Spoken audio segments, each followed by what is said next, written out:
Hello friends, you are watching 3A's Vision, an innovative distance learning channel.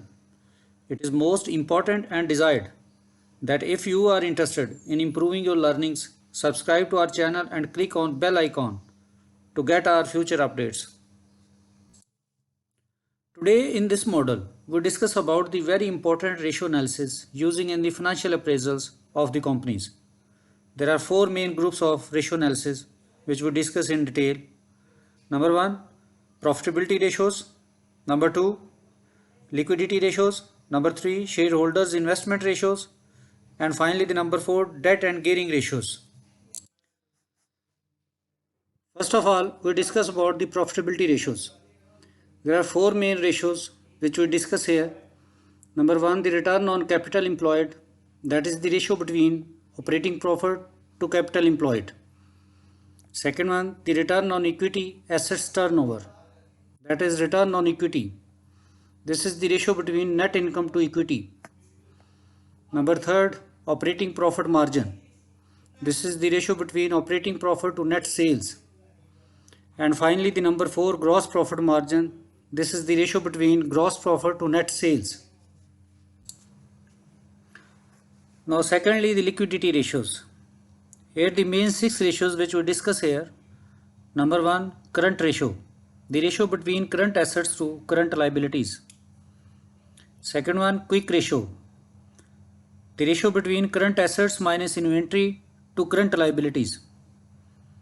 Third one, receivable collection period, that is the ratio between trade receivables to credit sales into 365 days of the year. And number fourth, inventory days, that is the ratio between inventory to cost of sale into 365 days of the year.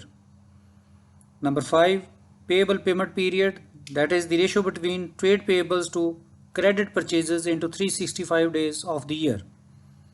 And finally, cash operating cycle. This can be calculated as inventory holding period plus receivable collection period minus creditors payment period.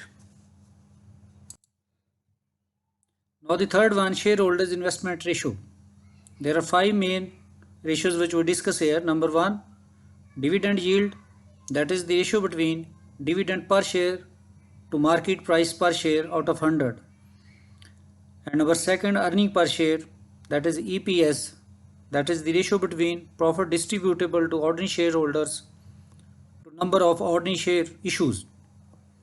Number third, dividend payout ratio, that is the ratio between dividend per share to earning per share. And number five, dividend cover, that is the ratio between earning per share to dividend per share. And finally, the number five, price earning ratio, that is the ratio between market price per share to earning per share. Now at fourth level, debt and gearing ratios. We discuss here four main ratios. Number one, financial gearing, the ratio between prior charge capital to equity capital. Number second, operational gearing, that is the ratio between contribution to profit before interest and taxes. Number three, interest coverage ratio, that is the ratio between dividend per share to earning per share. And finally, the number four, debt ratio, that is the ratio between total debts to total assets. At the end, we warm welcome your valuable comments to improve our learning levels. Thanks and goodbye.